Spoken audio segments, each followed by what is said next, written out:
কুষ্টিয়ার দৌলতপুর সীমান্ত দিয়ে বিএসএফের পুশিন চেষ্টায় ব্যর্থ হয়ে শিশুসহ ১২ জন সীমান্তের শূন্যরেখায় দুদিন ধরে অবস্থান করছেন। তাদের পাহারায় রয়েছে বিজিবি সহ সীমান্ত এলাকার মানুষ। পুশিনের সবশেষ খবর জানাতে কুষ্টিয়ার দৌলতপুরের প্রাকপুর সীমান্ত থেকে সরাসরি যুক্ত হচ্ছেন প্রতিনিধি শরীফুল ইসলাম।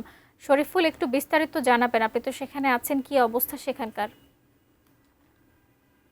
আপনি যেমনটি বলছিলেন, গত দুদিন অর্থাৎ শুক্রবার ভোরে এই ১২ জনকে কুষ্টিয়ার দৌলতপুরের চরবিলগেথোয়া সীমান্ত দিয়ে পুশিনের চেষ্টা করা হয়। তখন বিজিবি এবং স্থানীয় জনতা তাদের প্রতিহত করে। এখন তারা আমি রয়েছে কুষ্টিয়া একই সীমান্তে প্রাকপুর সীমান্তের ১৪৮ 3S পিলারের সেই সীমান্ত এলাকায়, যেখানে সেই ১২ জন প্রায় ৩ দিনই হতে চললো। গত দুদিন ২ রাত পার হয়েছে, আজ তৃতীয় দিন চলছে। তো এরা এক ধরনের এই সীমান্তের শূন্য রেখায় এক মানবেতর জীবনযাপন করছে। ৩ জন শিশু, ৪ জন শিশু রয়েছে, তার মধ্যে ১ মাস ৭-৮ মাসের একটা শিশু রয়েছে। অনেকে অসুস্থ হয়ে পড়েছেন, নারীও রয়েছে, পুরুষ রয়েছে, সব মিলিয়ে একটা মানবিক জীবনযাপন করছেন।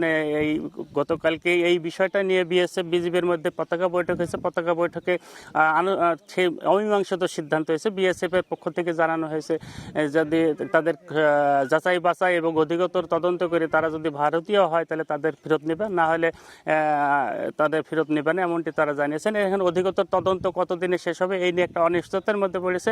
আর সব মিলিয়ে বিজিবি এবং যারা এখনও এই সীমান্ত প্রহরা রয়েছে তারাও দিনরাত পাহারা দিতে এক ধরনের ক্লান্তি বোধ করছেন। তো সব মিলিয়ে এখন যারা এই সীমান্তে বসবাস করছে তারা এবং বিজিবির পক্ষ থেকে বিষয়টি দ্রুত নিরসনের একটি যদি হয় তাহলে এই শিশু সহ ১২ জন এত সুস্থ বোধ করবেন, নিজ নিজ বাড়িতে ফিরবে, এমনটি জানিয়েছেন। আর আজকে আরেকটি ঘটনা বলে, আজ ভোরে 6:30টার দিকে দৌলতপুরের ৪০ পাড়া সীমান্ত দিয়ে পুশিনের চেষ্টা করা হলে একজনকে বিজিবি তা প্রতিহত করেছে। তো সব মিলিয়ে সীমান্তের এই মানবিক অবস্থা দ্রুত নিরসন হোক, এমনটাই বিজিবি এবং স্থানীয় জনতা চাচ্ছে। তো এই ছিল কুষ্টিয়ার দৌলতপুরের প্রাকপুর সীমান্ত থেকে পুশিন হতে যাওয়া সেই ১২ জন নিয়ে সর্বশেষ খবর।